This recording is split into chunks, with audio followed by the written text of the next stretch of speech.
Welcome to Financially Savvy in 20 minutes. And yes, I am doing this again from the hotel room because we just finished Podfest 2020. Woohoo! If you're watching this or listening to us, I'm actually here with two amazing podcasters that I've known for not just a long time, but just loving what they're doing.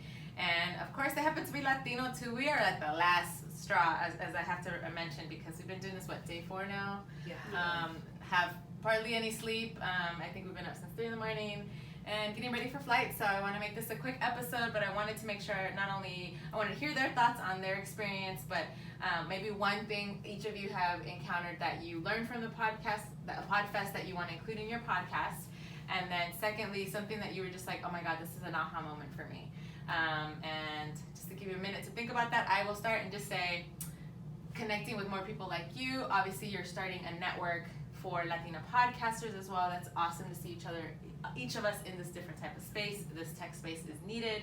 And that was a great moment to know that it's growing. And then my aha moment is pivot is crucial in any type of podcasting. Going into my 3rd year, there's moments where I really want to quit and be like, this is too much work. But then just reminded that it's needed, and pivoting just means things can change, and it can be a good, a bad, and it's just a learning process. So what did you learn? Let's start off with Henzo, and then let's put it out to Rita. Sure. So, do I introduce myself? Yeah, please introduce yourself. You're so tired.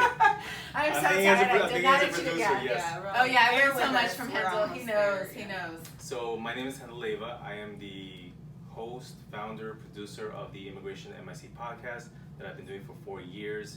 It's based on interviewing activists across the nation, and it's really grown to have a really strong community where people have gotten great opportunities. And we're transitioning into live events, and just reached 100 episodes back in November. Awesome, huge goal, yes. And now I am the executive producer for Momentum, or Race Forward podcast. That's the organization that I work for. So now I'm producing podcasts professionally. That's awesome. So, yeah, he's definitely a game changer. I've seen you lift up so many other podcasts, so it's great that you're still doing this. Thank you. Yes. And okay, so here at Podfest, building community, I think, was what I came into it with. And again, I've been able to build another great network out of this. But in addition to that, the aha moment that I had was when one of the speakers the first day described podcast not as a transition of radio, but to look at it more like a magazine. And that really blew my mind, because now as a producer, I can go back and how I format my work. Now I'm thinking, okay, how do I make these segments into a magazine that people can really flip through? So that just completely changed the way I think about producing. And I think that alone is the entire value of why I came here. Oh, exactly. When you're just like, this session was it, and it was that. I remember created in chapters, and it's just beautiful. I love that, and I think people need to hear that, especially if you're starting or halfway through or you just want to quit. So yeah, awesome. Rita?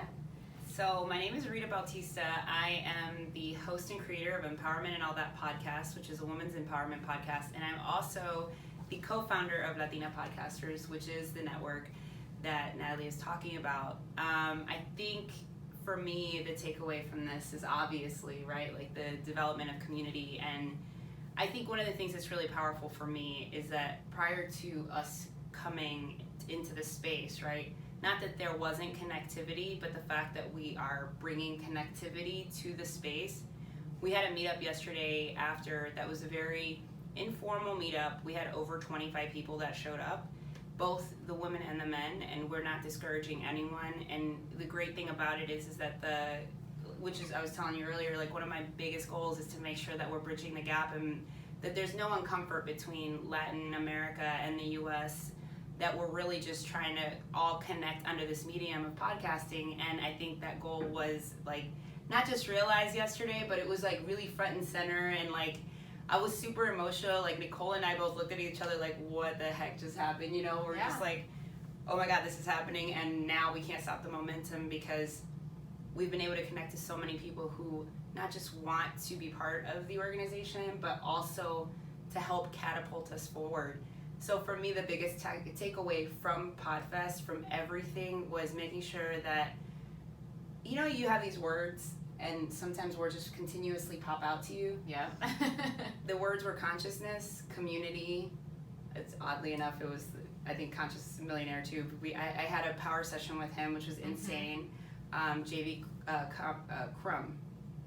And then we were invited in to eat with the ex-executives of Walt Disney and got to hear them talk. And so really it was just like every message that we kept hearing, Nicole and I, was like power brand, how to develop like business-oriented concept, but not in a take advantage of the situation, but a how do we develop? These are the heads of the trade. These are the people we need to connect to. And that was really extremely powerful for us because we're just starting out and we've gotten so much like great feedback and like I said, just like the ability to connect to community. And this feeds, I think, every single one. It's part of the community, and this podcast is about being financially savvy. So that means obviously being resourceful, figuring out ways not to spend money or not too much money, and seeing that we can do this in such a collaborative way. And actually, Podfest, this is the first time they did the collaboration with VidFest, along with 3 other organized events, Savvytips.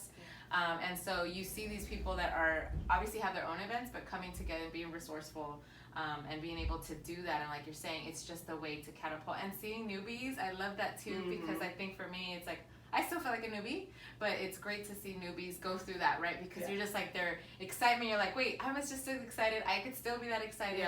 And the fact that it's still something that we can continue to grow, and meeting other podcasters that have been doing this forever, like Danny Peña has been doing this 15-something years, and he's still so excited, and he's always saying, I'm changing. Even his session yesterday that he did all in Spanish, which was incredible, he said that, where he's like, let me give you my 5 intro songs from the beginning to the last 15 years, and it was him mixing it with the tape, and then eventually evolved to actual audio, and then what he is now known for as a Hall of Fame podcaster. That's just as huge.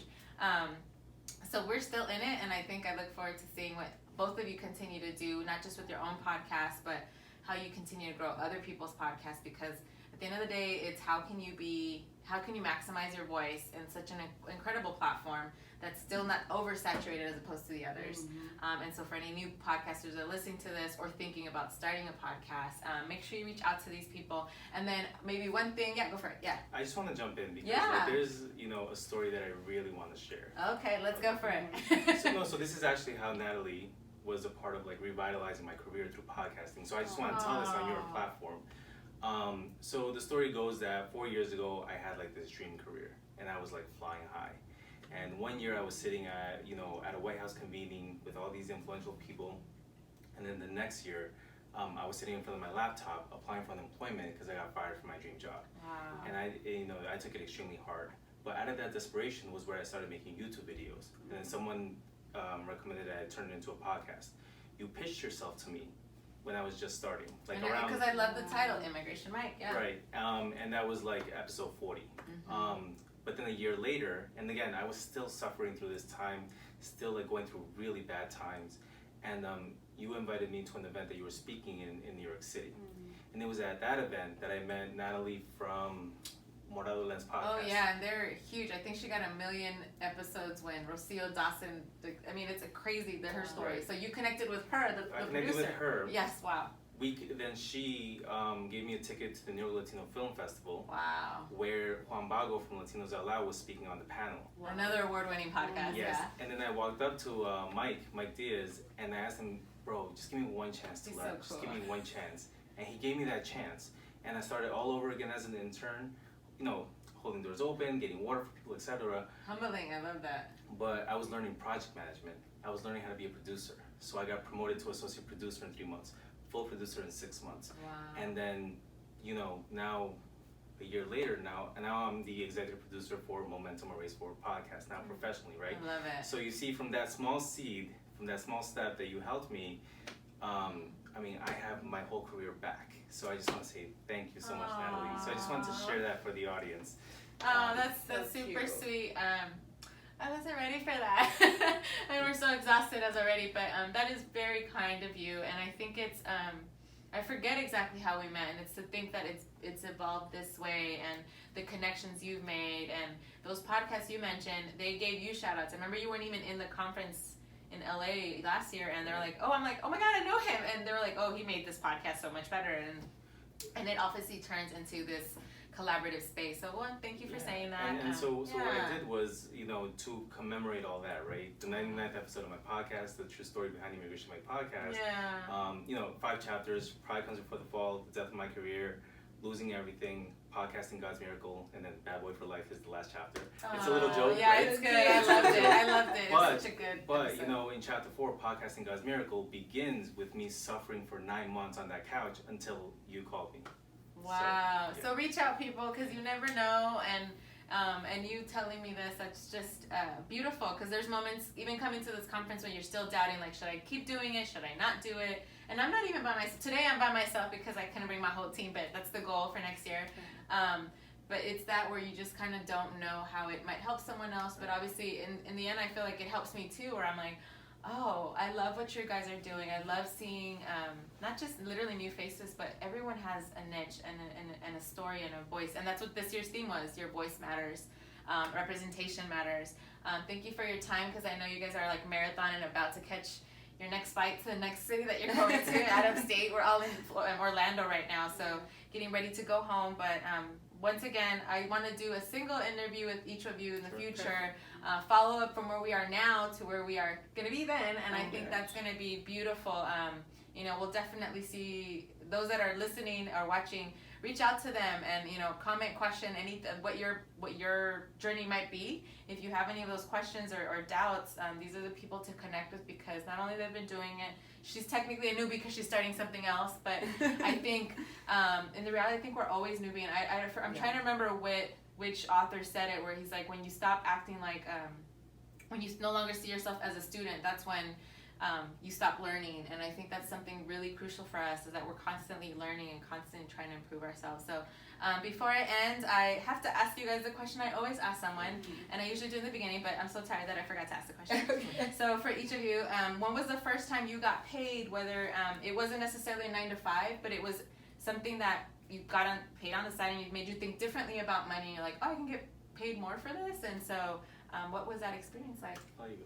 So I think I actually have a very unique story. I got a chance to share this on Her Dinero Matters with Jen. Yeah. So my family owned a circus in Honduras, and so my whole life we were basically natural born entertainers. Pretty much everyone in my family, like there's like 11 cousins and 5, 12, who knows how many uncles and aunts or whatever, and everybody is just animated, and we have this like personality of just go out and just make people laugh and smile or whatever. And so one of those things that I was raised with was connection to community and making sure that I was very culturally inclined to being Hondureña and understanding how to dance sique and punta. So my mom created this group, and so we used to dance in the group. And so my cousin Carlos and I, used to always use that to our advantage whenever there were like gatherings, like big family gatherings or like bautismos or like weddings or whatever. So Carlos and I would always pass around a collection plate. Oh, I love this. But here's the thing. The OG GoFundMe. Right, GoFundMe. Yeah, exactly. Y'all pass around the collection plate.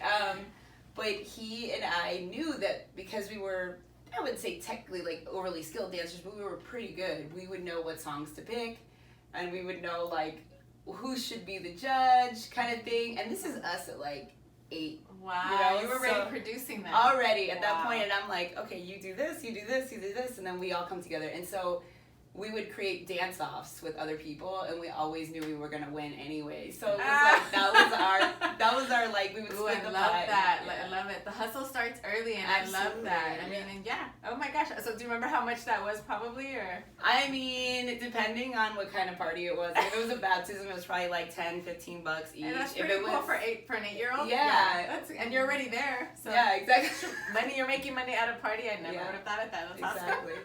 I love that. And for you? Yeah, so for me, so I grew up in suburban Long Island, early 90s, and so for me, the first time that I ever had experience with money was when my mom put me to sell newspapers on the front lawn. Wow. So I would like sell Newsday for props like to mamas. 10 cents. That's awesome. But one thing that was interesting was that I don't know why I saw the change as annoying. Like I like the dollar bills. So what I did was You already knew. I threw the change all over the lawn, trying to hide it because I thought that was failure, right? I thought like, yeah, I don't know, that was my perspective. Right. And when my mom found out, she yelled at me first. Of course. And then went and had me pick up all the change. Oh, I love So this I message. think for me, like, there's always been a sense of consciousness around money. I never had the flashy sneakers, still don't. To me, sneakers are such a luxury. Yep. But I think, like, going back to the story that I told, for me, I think it's important now that I'm in this position to pass on this message to other people, because other people are going to lose their dream jobs. They are going to lose everything.